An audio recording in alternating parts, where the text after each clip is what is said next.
So I wanted to do a brief discussion on BandAid the brand, or better known as I am stuck on BandAid brand because BandAid's stuck on me.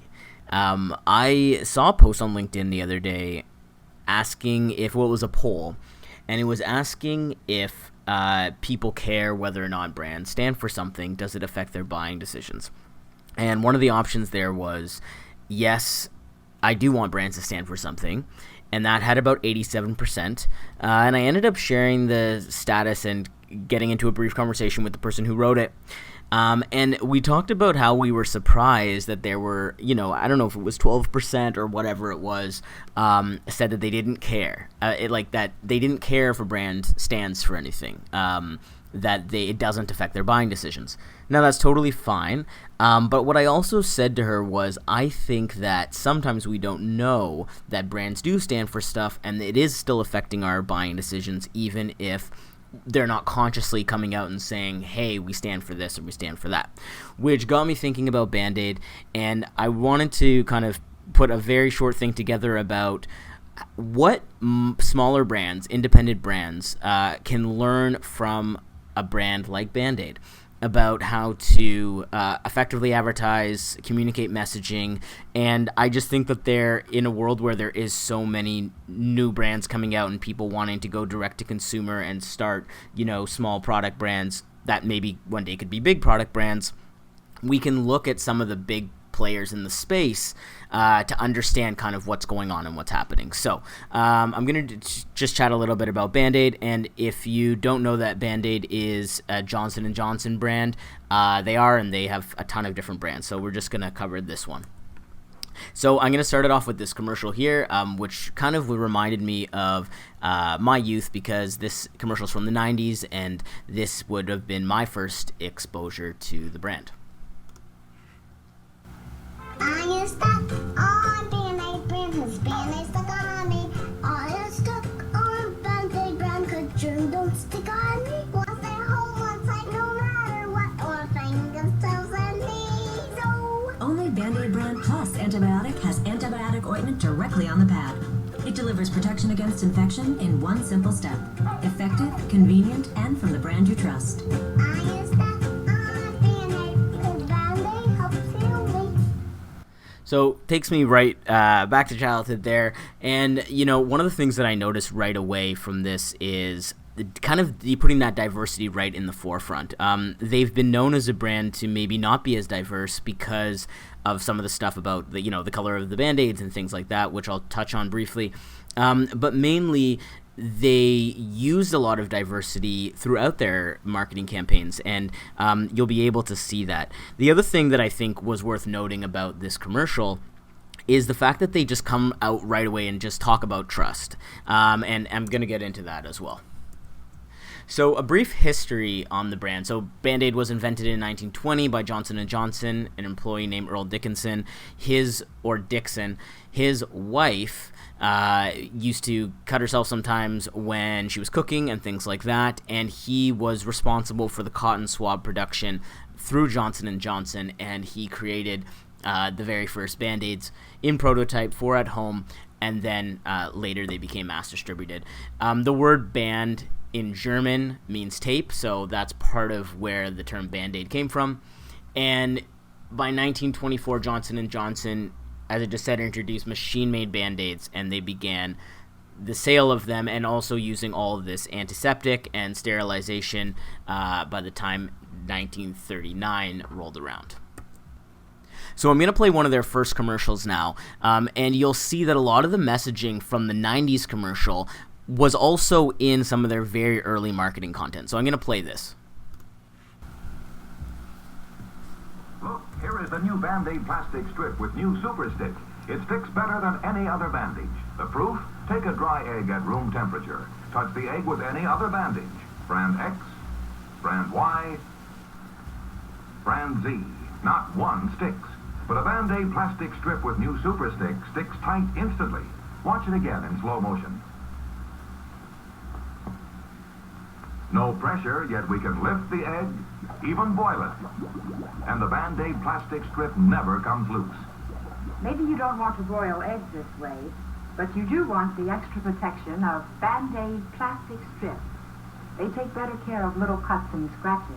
They stay put. Yes, even in hot, soapy dishwater. Neat, fresh-colored, almost invisible. BandAid plastic strips with new Super Stick stick better than any other bandage. Made only by Johnson & Johnson, the most trusted name in surgical dressings. Be sure you get BandAid plastic strips. So, some of these claims might be unsubstantiated, and maybe you don't want to go test out your Band-Aid on an egg or boil it. And of course, sometimes when we're wearing Band-Aids, they even will come off in water. But one of the big things that they've spoken about since the very beginning is the stickiness of it, and using that as a big selling point throughout all of their content, even back to that jingle that we heard in the 90s one, about being stuck on the brand, and kind of using the stickiness as well as discussing the brand to create that sense within our minds as the buyers. So one of the standout points I want to mention is the consistency in the messaging since the beginning, and you'll see that in terms of what is this messaging. I'm going to kind of uncover a little bit more about what it is they're actually saying and how they're getting that message across, which is so important to the branding process, no matter how big your brand is or how big you want it to be. The second is the diversity that's always been there in their advertising. Maybe not that egg commercial, but throughout almost all of their campaigns, there is a level of diversity, and the way in which they approach diversity is very unique to BandAid, as well as other brands that really stand for, I would say sameness, or wanting to be known as brands that are for all people. And also, they've done some incredibly innovative brand strategies. They're not afraid to maybe go places some other brands won't go. Obviously, here you can see this photo of BandAid and Supreme, little collab there, which, you might not think of BandAid as wanting to collab with a brand like Supreme, but for as much as they do that is very, I would say, safe, they've also done things that may be not so safe, and I would even count the diversity under that. So here's a couple examples of Band-Aids in culture. So during World War II, when we talk about brand strategies, they gave millions of bandages were shipped overseas to the front lines, including packages for the soldiers and their first aid kits. They didn't have to do that, but it was a really great way of doing some early marketing. The second is they were actually put in the kits that went to the moon on Apollo 8. Another way of really noticing what's trending in culture, noticing what's very important, and then wanting to be part of that, even if it's on a small level. That has long-term brand loyalty effects when you make those types of pairing between your brand and culture. And another example of that is they were used by the Boy Scouts as early as the 1930s in their first aid kits, and some might even say that BandAid almost invented the first aid kit, and maybe not as intentionally as we think of it now, but again, thinking of your product in ways that you can use it or get it into people's hands that are going to be remembered, and they're going to create an experience, and that also stand by your values. And they've done about $168 million just last year off the one BandAid line alone. They obviously have a ton of BandAid lines, from Flex Fit to antibiotic ones. So that's just off of their classic BandAid. And so that's why I think it's important to look at brands like this, because we need to ask ourselves again, how are they doing that? How are they selling at high levels? And I think, Johnson & Johnson's family companies, clearly they're well into the billions. So what about BandAid is so specific about how we use it as customers? So I'm going to unpack some of these pieces here. So BandAid is a lifetime brand, which means that you are using it from the time that you're a baby all the way to the time that you are a grandparent or not. But, basically you're going to use it your entire life. Your parents gave it to you as a kid, so you start developing that brand relationship very early. And then over time, you'll probably continue to buy from the brand forever. So their demographic isn't age, and it's not gender, and it's not race, and it's none of those traditional things we would think of as demographics. But what it is really for all types of people. And the values that they put out there, which I'm going to get into in 1 second, are really what the demographic is more than any of those small points. So what are the values? Family, this is what I've put down. So family, protection, support, community, care. I'm sure in their guidelines they go into much more detail about what these values are. I have not seen these brand guidelines, so I'm just going off of this, just from my own knowledge of brand analysis. But what their demographic is are people who care about these things, that care about family, that care about protection, support, community, care. That's who they're demographic targeting. Again, not the ages, not the races, not anything else specific like that. It's people who fall into these categories of also having these values somewhere inside of them too. So what are some of the brand drivers? And these are the ones that I've kind of discerned just from doing my own short research on it. So one I would say is BandAid helps you feel loved. BandAid reminds you that we are all connected because, again, we all get hurt. That's part of what they're trying to say throughout their marketing campaigns is that we are here for all types of people and everyone gets cuts sometimes and they need them to be healed. And we are the people who are the most trusted in healing those things. Is kind of the drivers that they're talking about. When we talk about brand drivers, they're those things for your company that's where the transformation comes in. So when you're trying to think about your values as one level and your drivers as another, you want to position the brand and then think about what transformation is happening for your customer. So you might say X, your brand X, makes parents feel like they're doing a good job. BandAid also probably does that, but you might find that your brand also reflects that as well. Another example of a brand driver could be, our brand, you put it in X, or I guess I could use a specific example, but, Disney makes you feel like a kid again. So there are things that are happening while your consumer interacts with you or your customer, or however you refer to them, your community. And lastly, the promise. When we talk about brand is a promise and a promise kept, we are talking about what you're actually buying when you purchase the product.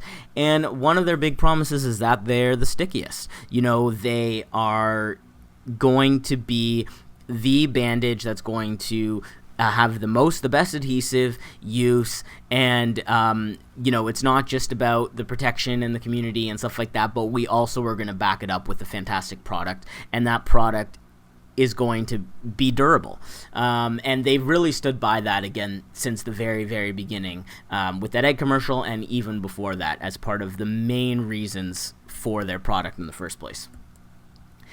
And lastly, to cover, I'm just talk about the voice for a second. So the voice of the brand, when there's copywriting and in their social media and everything, I would categorize it as loving, compassionate, calming, authoritative, and professional. Just some words that come to me when I look at their writing.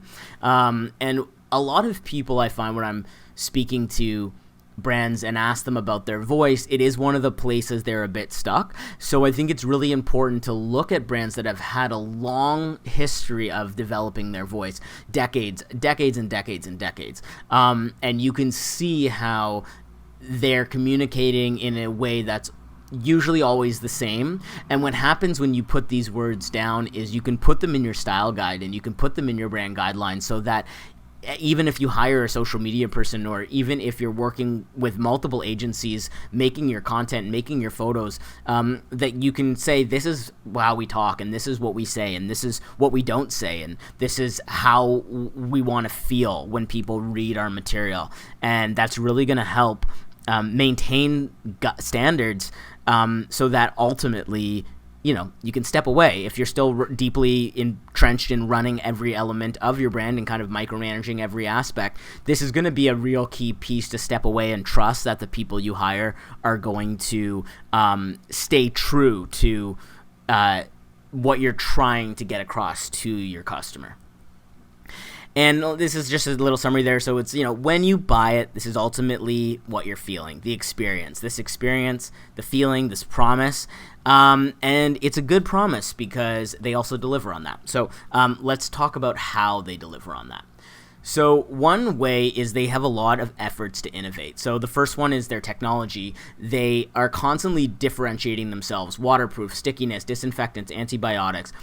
They invest so much of their money into continuously developing their technology. Because their promise is the stickiness, they need to make sure that that's always being true. So whatever it is that you feel like you're trying to bring to your customer, whether you're making headphones and they're the lightest weight headphones, or whether you're making clothes and they're the most, eco-friendly or organic, you want to consistently invest in those technologies and make sure that those are always getting full attention.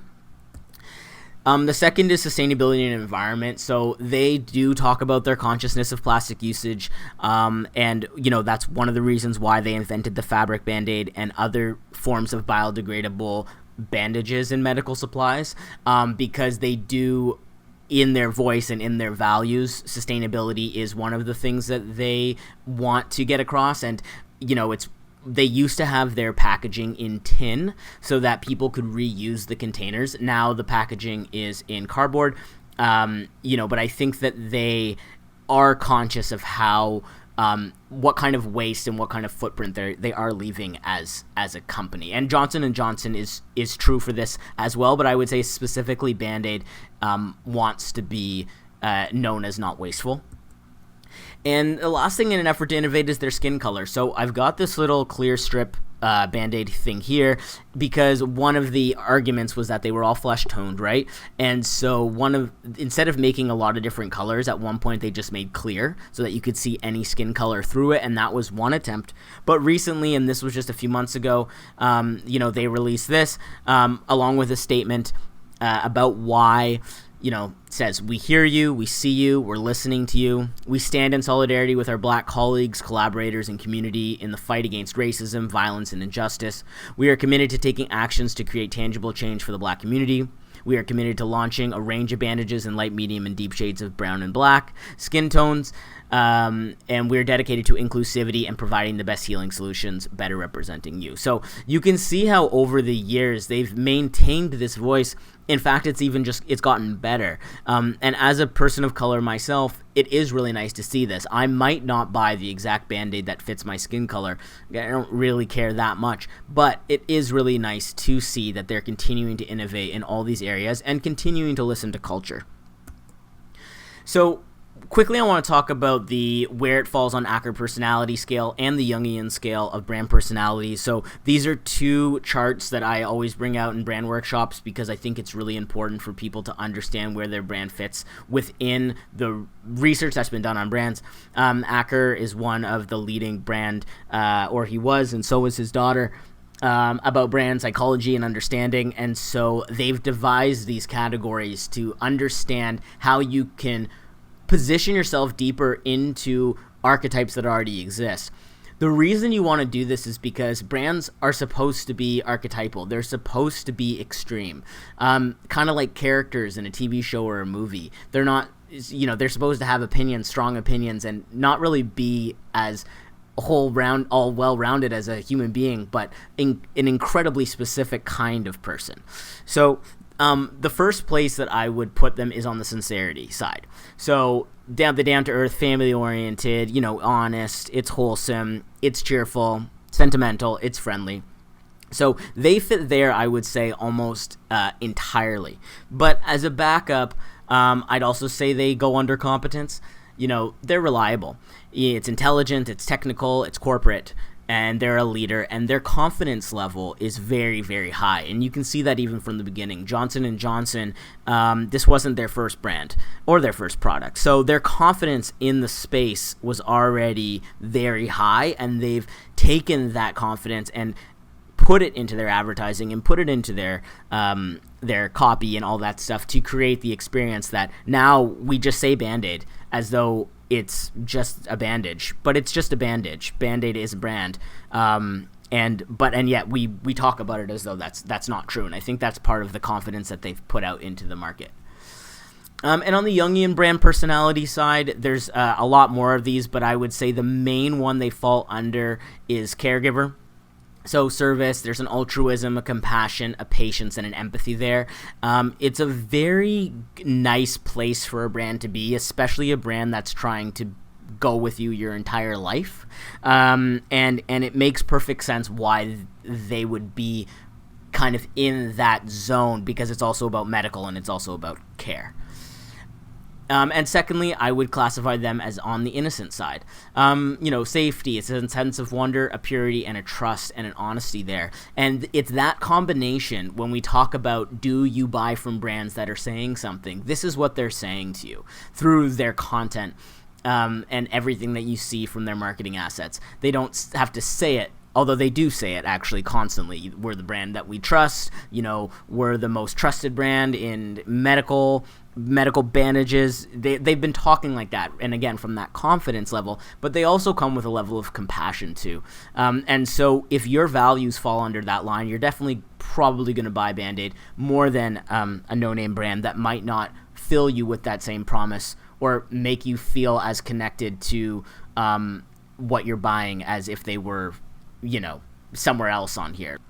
So I want to lastly talk about their storytelling, because when we talk about brand narrative, it's super important, and a lot of people and founders and companies, I find, even with small teams, they're not doing enough understanding of where their story fits and how to even tell a brand story. So I'm just going to go over a couple examples of this.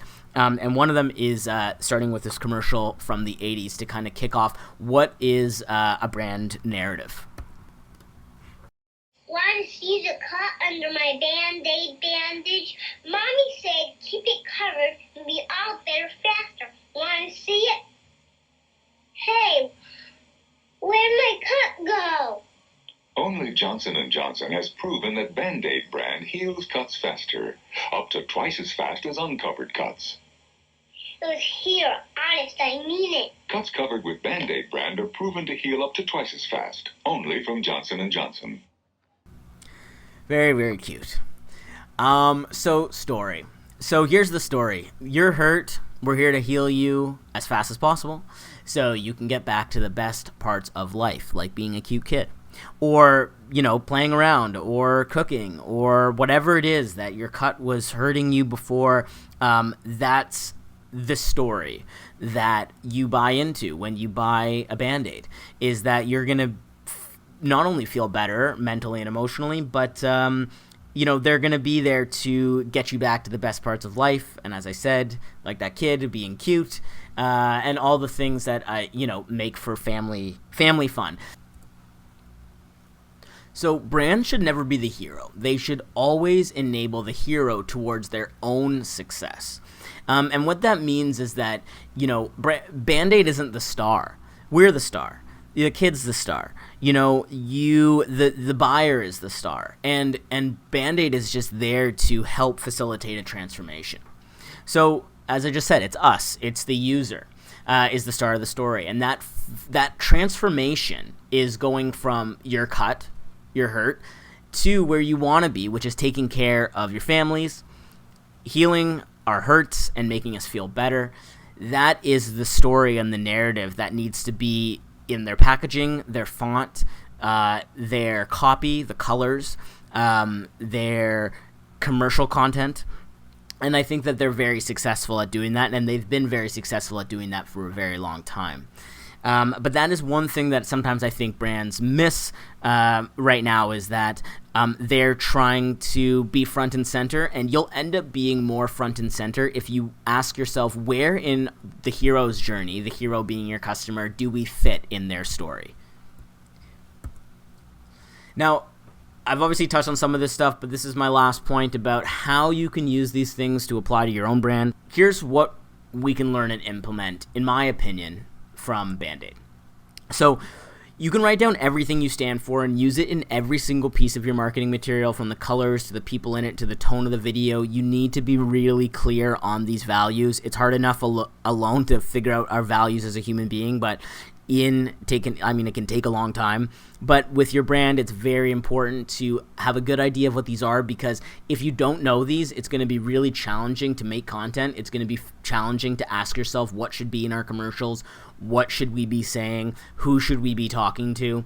So you need to know what it is that you stand for at a deep core level. Second is, don't be afraid to isolate an audience. So my opinion, diversity in content was rare back in the 30s to the 80s. So what matters is to be yourself. Know that not everyone is going to like it. Be yourself as a brand. For BandAid, using people, there's all types of people in their advertising, all types of kids, all types of families.